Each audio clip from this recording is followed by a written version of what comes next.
Les temps ont beaucoup changé depuis un an maintenant. La médecine que j'ai apprise est normalement une terre de débat, d'échange. Une maladie a toujours beaucoup de façons d'être considérée. J'ai fait ma thèse sur la bronchiolite du nourrisson, la prise en charge de la bronchiolite du nourrisson. Les prises en charge en médecine de ville sont très disparates. Certains médecins donnent la ventoline, d'autres antibiotiques, corticoïdes, d'autres rien. Selon leur culture, selon le terrain, selon l'enfant, selon la famille, il y a énormément de choses à considérer. Depuis le Covid, les choses ont changé. Maintenant, tout est soit imposé, soit interdit. Masque obligatoire maintenant. D'ailleurs, il est passé de inutile au début à obligatoire, et maintenant même pour les marmailles. Quand on voit ça, c'est un masque chirurgical qui, comme son nom l'indique, est chirurgical. Merci.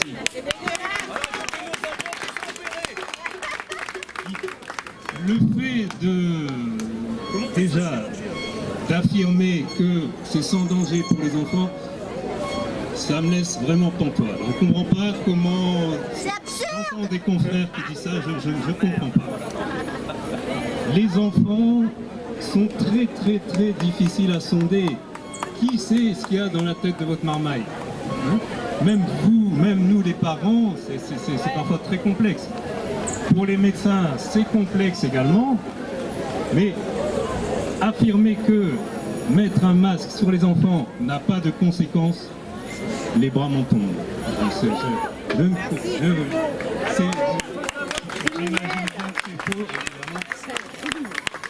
Juste pour revenir là-dessus, le 5 février, il y a donc un article qui est passé dans la Provence, en métropole.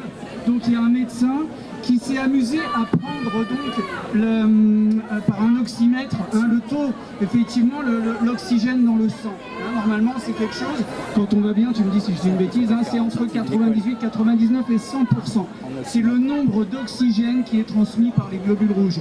Il a fait donc paraître un article le 5 février dans la Provence. J'espère que vous irez le lire pour voir, parce qu'aujourd'hui, on a besoin de prouver que ça a des conséquences. Et donc, il l'a fait. Et donc les enfants qui étaient masqués donc, ont bien montré un taux d'oxygène trop bas. Ça, c'est une chose. C'est une chose évidemment.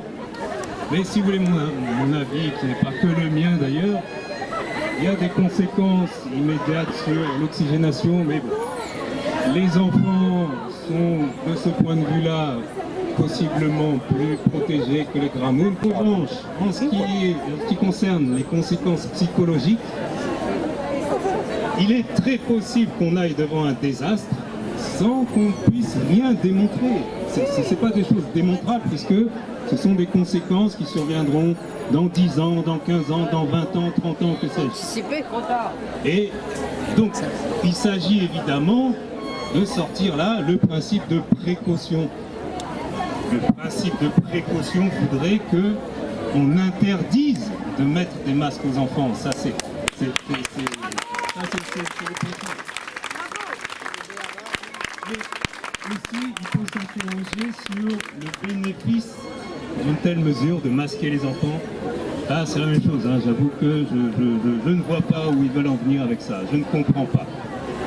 Un enfant qui va porter le masque toute la journée, qui va le laisser mettre partout par terre, mettre ses mains, bon, vous connaissez les enfants. On me dit que à la cantine, ils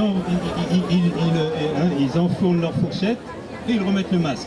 Bon, on va avoir des masques à la mayonnaise, à la sauce tomate, à la...